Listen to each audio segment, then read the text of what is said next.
te toca quizás debutar si es que querés seguir estando con nosotros, pero con una noticia internacional que conmueve al planeta. Sí, sí, nos despertamos. Yo esta mañana estaba durmiendo, 4:30 de la mañana, miro el teléfono de esas cosas que vas al baño y veo bombardeo en Caracas. Y a las 7 menos cuarto que me vuelvo a levantar, veo captura de Maduro y de su mujer, de Cilia. Entonces digo, así se empieza el año. Me levanté, me di una ducha y me empecé a informar porque si bien Estados Unidos venía empujando, Trump venía alardeando, viste, cuando llega el momento, si bien sabemos que el momento va a llegar, uno como que nunca lo ve ahí tan pronto y tan así de repente. Había también una demostración de fuerzas, no sé si eran falsas o no, pero que mostraban algunos aviones chinos, algún submarino ruso que estaba por allí. Hasta ahora no pasa nada de todo esto. Ahora, recién nos preguntábamos, ¿y entonces ahora China va por Taiwán?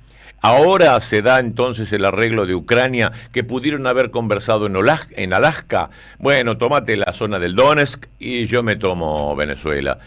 ¿Acá se estará concretando aquello que se arregló? No sé, hay que ver qué se arregló, si se arregló. Mira, yo justamente... ¿Entre quién? ¿Entre quién arreglaron? Entre Putin y... No, una locura decir eso. Pero no se metió más. Pero ¿cómo va a decir que Putin está arreglado con Trump para invadir Venezuela? No estamos locos. No, está para el otro quedarse con el Donetsk. No. Está hablando Osvaldo Papaleo, el gran Osvaldo Papaleo. Te presento a Natalia. Eso no. Hola, eso es una locura. Locura, no. Esas cosas no hay que ni difundirlas, porque ese es el enemigo. Que nos dicen, sí, a China le conviene, a nadie le conviene esto. No. A nadie que lucha por la supervivencia como nación le conviene lo que hizo Trump. Lo que hizo Trump es una locura propia de un tipo de esas características para tomar un país que tiene una reserva petrolera muy atractiva. Vamos a ver qué dice Natalia. A ver. Perdón. No, yo pensé que vos lo que decías, Leo, tenía que ver con si Maduro hizo un arreglo con Donald Trump. ¿Viste lo que yo pensaba? No, tampoco creo que haya habido un arreglo con Putin. Yo te voy a decir una cosa. Este sí es un aviso hace poquito que Trump dio su doctrina de seguridad nacional, volviendo al siglo XIX, diciendo América para los americanos. Onda, acá en el continente americano no se meta nadie. Está China, que ya está remetido China. Entonces es como que Trump está dando coletazos de ahogado en esto. Ahora, lo que sí es importante recalcar de Venezuela, y Venezuela es un punto de inestabilidad en América Latina, ¿no?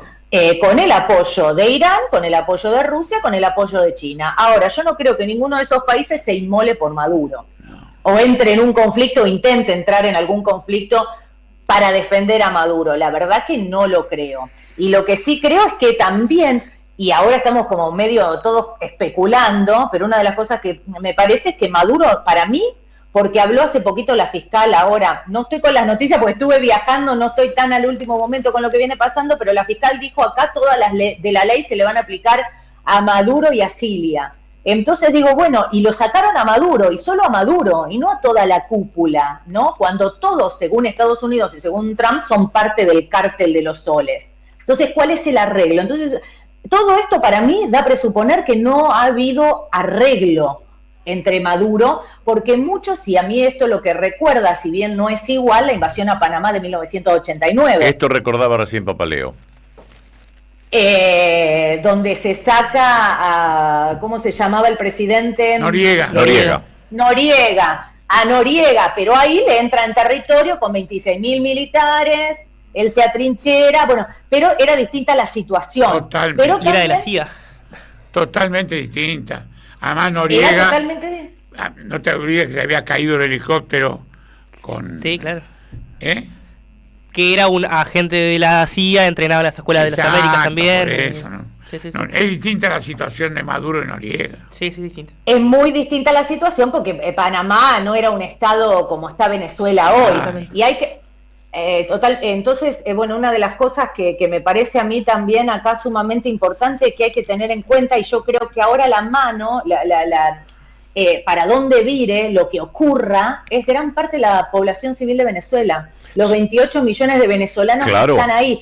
empezamos a ver los primeros, que te hace acordar a Saddam Hussein cuando derriban la estatua de Saddam Hussein, empezaron a derribar postes de Maduro. Yo creo que si no hay, para mí ahora la pelota quedó del lado del pueblo venezolano que vive en Venezuela y no de los casi 8 millones de exiliados, claro, que también están festejando, pero no, del que está dentro, ¿no? Porque el gobierno de Maduro, los que quedan ahora en el poder todavía tienen, hay que ver hasta dónde, ¿no? Pero tienen. Hay que ver si, una de las cosas que yo pienso, las Fuerzas Armadas, porque ¿por qué Maduro se mantiene en el poder? Bueno, las Fuerzas Armadas y lo que logró en torno a las Fuerzas Armadas es gran parte de lo que lo sostienen a Maduro. Hay que ver ahora si siguen respondiendo al régimen. Dicen que hay toda una entramada, estaba hablando con un periodista venezolano, dice, bueno, hay un entramado de negocios. Hay que ver si este entramado de negocios sigue o no sigue, ¿no? Como parte de si siguen respondiendo o no al gobierno. Y también la política interna de Estados Unidos. ¿Hasta cuánto se le permitirá a Donald Trump hacer este tipo de cosas sin la anuencia del Congreso? Lo han hecho otros, yo ya sé que hay precedentes, que Estados Unidos invade sin pedir permiso, pero de todas maneras, sí, a la oposición, ¿esto le sirve o se va a mantener calladita? Esto es lo que hay que ver. ¿Vos decís los demócratas norteamericanos? Sí. Que son los principales asesinos en la historia, ¿no? Los demócratas son los más invasores de todos. Sí, es tan compleja esta situación, es tan compleja, porque si esto se seguía profundizando, para mí Venezuela iba a devenir en otra Cuba, no en un letargo de la población, una población dormida que no puede nada, que es, entonces... Yo considero que había que ponerle un freno a Maduro, y cuando se intentaban ponerle un freno a Maduro, el régimen se iba radicalizando cada vez más, con influencia hacia los países vecinos, porque la cantidad de inmigración que fue rebotando y generando cierta inestabilidad. Fíjense, María Corina Machado, bueno, creo que recién habló, o hace un rato habló,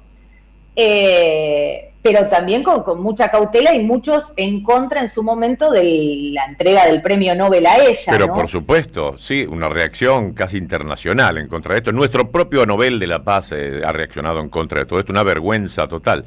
Pero bueno, así las cosas. No, pero le entregan el premio, lo que te quiero decir es que le entregan el premio Nobel por su promoción hacia la democracia. Sí, ¿no? Entonces ahora es como, ¿cómo va a actuar? A ver, en esta situación, porque es mi gran pregunta, ¿cómo actúa María Corina Machado, que tiene el premio Nobel de la Paz por defender la democracia? Claro. Entonces, bueno, y hay que ver cómo actúan muchos actores, ¿no? Como digo, desde la población civil hasta cómo actúan las Fuerzas Armadas, hasta qué va a hacer Donald Trump y la justicia de los Estados Unidos, porque se llevó a Maduro y a la esposa y al resto de la cúpula no la va a juzgar si forman todos parte del cártel de los soles. Ah, sí, dicen ellos. ¿Qué va a pasar con eso? ¿Qué va a pasar con eso? María Corina Machado ella no podría asumir, tendría que ser Urrutia, sí, ¿no? Pero ¿en qué contexto o cómo? No, y además la posibilidad de una guerra civil entre ellos, entre venezolanos. Ese es el gran problema, claro. Ese es porque, bueno, Maduro llamó a muchos a armarse, entonces a crear una especie de milicia y a muchos venezolanos armados, y yo creo, digamos, también ahora, si esto se desmantela, van a empezar a salir un montón de lo que hizo Maduro, que digamos hay documentación de violaciones a los derechos humanos, de torturas, de deportaciones, de presos políticos, casi 8 millones de exiliados. Cuando salgan eso, porque el sistema electoral, yo creo que Maduro, digamos, desmanteló, inhabilitó candidatos, un control absoluto del aparato estatal tiene. Entonces, para mí estas elecciones son completamente cuestionables. Entonces, bueno, hay que ver si la oposición, porque pasó algo muy con María Corina Machado, los votos se los tiene ella, digamos, por más que es Urrutia, fue la primera vez que la oposición logró unirse en torno a un candidato. Sí, entonces Trump y Estados Unidos también debe haber mirado eso, porque durante más de 20 años la oposición siempre dividida. Entonces yo creo que ese es un punto a favor para una transición. Pero bueno, María Corina Machado tiene su prontuario, que es bastante beligerante, y también, bueno, respondiendo muchísimo a los intereses de Estados Unidos, porque cuando ganó el Premio Nobel de la Paz dice, lo debería haber ganado Trump, no yo. Bueno, qué dos. Natalia, te agradecemos mucho tu tiempo. Bueno, muchas gracias, un placer.